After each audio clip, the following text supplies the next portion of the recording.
Pelan-pelan, tarik pelan. Capek ah. Ya gimana ya, namanya juga bahas balapan nostalgia, dan kalau ada momen-momen kontroversial gini pasti ya bakal gue bahas gitu.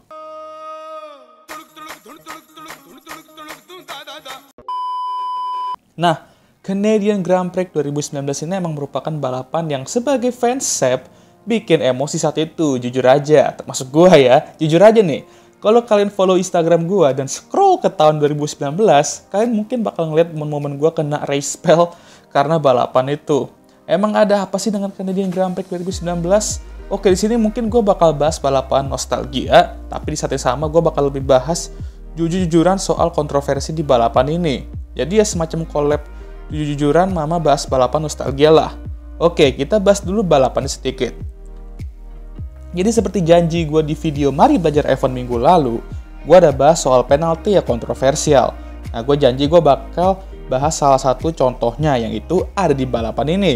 Canadian Grand Prix merupakan balapan ke-7 di 2019, dan Mercedes tuh benar-benar mendominasi di awal musim itu dengan memenangkan awal 6 balapan musim itu.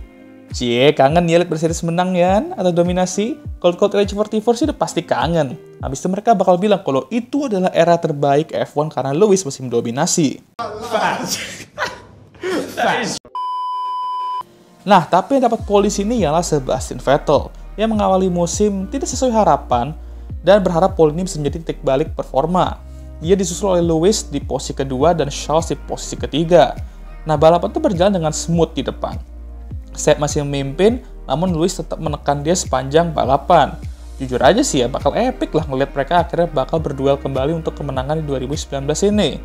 Nah, setelah fase pit stop pertama, urutannya masih sama dengan Sep, masih memimpin di depan Lewis. Tapi gap itu juga berada di rata-rata 1-2 detik doang. Tapi pada lap ke-48, tiba-tiba Sep kehilangan kendali mobilnya dan melebar ke rumput di turn 4. Kayaknya habis ngeliat si gol lagi Sep ini di situ, makanya ngelebar kali. Nah, Sep rejoin ke track, dan Lewis berada di tempat yang salah karena dia harus ngerem untuk menghindari Sep yang rejoin ke track. Nah, setelah insiden itu terjadi, Ray Stewart langsung menginvestigasi, dan bad luck ya untuk Sep. Pada lap 57, dia kena 5 detik penalti karena rejoin ke track secara bahaya dan memaksa pembalap lain off track. Di sini yang gue bingungnya itu kan sampingnya tembok ya.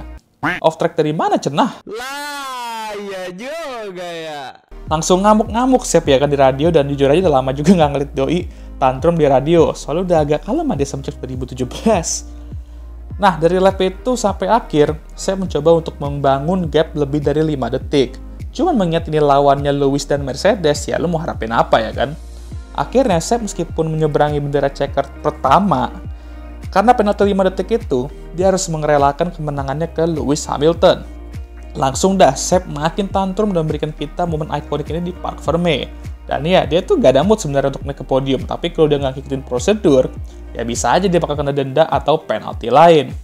Ferrari pun merasa bahwa kemenangan itu 100% adalah milik Sep, dan mereka bakal ngedispute keputusan tersebut. Bahkan mereka tetap melakukan tradisi mereka, yaitu masang bendera di Maranello, yang mengartikan bahwa mereka emang ngerasa Sep lah yang menang balapan itu. Cuman ya dispute-nya gagal juga sih ujung-ujungnya. Nah, sekarang gue jujur-jujuran soal insiden itu. Kalau menurut gue, ini bukan penalti. Karena gini, ketika lu berada di rumput, ban lu kan pasti bakal ada rumput-rumputnya tuh.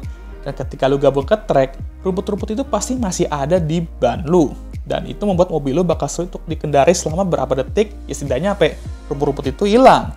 Jadi dia ngedorong Lewis kayak gitu itu sebenarnya bukan karena dia pengen dorong secara sengaja, tapi dia masih mencoba untuk ngejinakin mobilnya untuk lurus dan nggak dabrak tembok.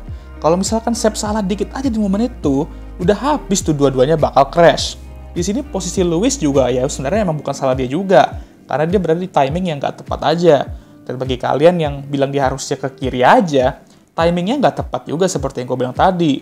Lewis sudah mengikuti alur racing line duluan, refleksnya udah ke situ. Dan kalau udah ngelambat sebelum belok, mungkin dia bisa aja nyari sisi kiri, tapi kan back lagi, terlambat. Dan gue rasa dia ya mikirnya, terobos aja lah ke kanan, siapa tuh bisa nyalip ya kan. Tapi kan nyatanya nggak kayak gitu. Jadi dari sini kita simpulkan bahwa dia tuh nggak layak penalti. Bahkan para legend dan mantan pembalap nggak mendukung penalti ini. Dan ketika mereka menyatakan hal itu, ya lu tahu kalau penalti ini emang salah. Karena emang mereka tuh pernah berada di posisi yang sama. Jadi mereka tuh harusnya ya, pastinya tuh lebih paham dari kita-kita yang cuma nonton di kursi doang. Yang bikin ini bukan penalti ialah kejadian rada mirip di Monaco 2016. Lewis overshoot chicane sedikit, dan Danirik lihat peluang di sisi kanan untuk menyalip. Cuman sedikit kena blok sama Lewis. Apakah ini penalti? Enggak saat itu, dan emang harusnya juga enggak. Karena itu lebih ke ya hard racing aja.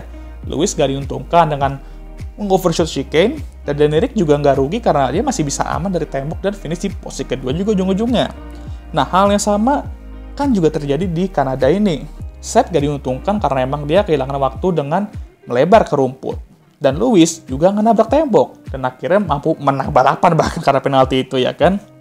Tapi, dua insiden itu, ya pemicu awalnya tuh kesalahan pembalap di depan.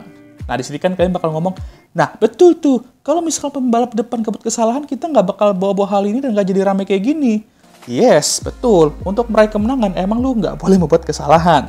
Harus perfect. Tapi namanya manusia yang mau perfect tuh sulit, guys. Dan kalau misalkan bisa pun nggak bisa selalu perfect juga. Pasti bakal ada membuat kesalahan, dan itu wajar.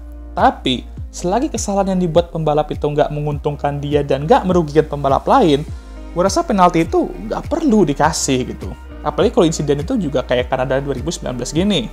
Jadi ya benar-benar gue harus kritik habis-habisan di sini ya sudah jelas Ray Stewart yang dari dulu tuh nggak pernah konsisten kalau buat keputusan dan ngasih penalti. Kasian juga gue sama Lewis ya kan. Di sini langsung dibu dan dibenci habis-habisan. Di sini salah ya guys, seperti kata Sep di podium, jangan ngebu Lewis tapi bu orang-orang yang buat keputusan gak jelas ini. Yang berarti ya sopannya ya bu Ray Stewart gitu. No, it's just unfair. Zaman-zamannya masih ngeledek mafia ya kan ini juga. Ingat banget gue mafia tuh lagi rame-ramenya ya kan. Ya gue sampai sekarang masih rada nyesek sama keputusan ini karena ya gue jujur aja merupakan fans Sep saat itu. Cuman ya udahlah ya, life must go on. Tapi ini sebagai contoh aja kalau emang Ray Stewart tuh juga ujung-ujungnya manusia yang gak sempurna. Mereka pasti bakal membuat keputusan kontroversial. Sama lah kayak tanggapan semuanya mengenai insiden ini. Ada yang setuju, ada yang enggak. Jadi ada yang suka, ada yang nggak suka. Kita nggak bisa memuaskan semuanya. Kayak gue juga YouTube ini. Buat video, ada yang suka, ada yang nggak suka gitu kan.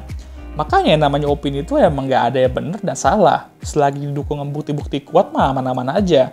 Janganlah udah ngasih opini, tapi bukti nggak ada gitu kan. Itu baru salah, apalagi kalau opini berkedok hate. Kayak Cottage 44 contohnya. Udah. Selalu aja kena Cottage 44 ya kan. Tapi ya kira-kira begitulah video hari ini. Dan itulah opini gue mengenai Canadian Grand Prix 2019 kontroversial penalti itu ya. Tapi gimana menurut kalian mengenai keputusan kontroversial ini? Tulis komentar kalian di kolom komentar. Dan jangan lupa like, subscribe, dan share video ini. Dan jangan lupa juga untuk menyalakan lonceng notifikasi agar kalian semua tahu ketika gue ngupload video baru. Jangan lupa juga untuk follow Instagram gue. Oke, sudah lelah. Dan kita akan begadang minggu ini. Seperti biasa video ini akan ditutup oleh I'm Emma Watson. Thank you for watching.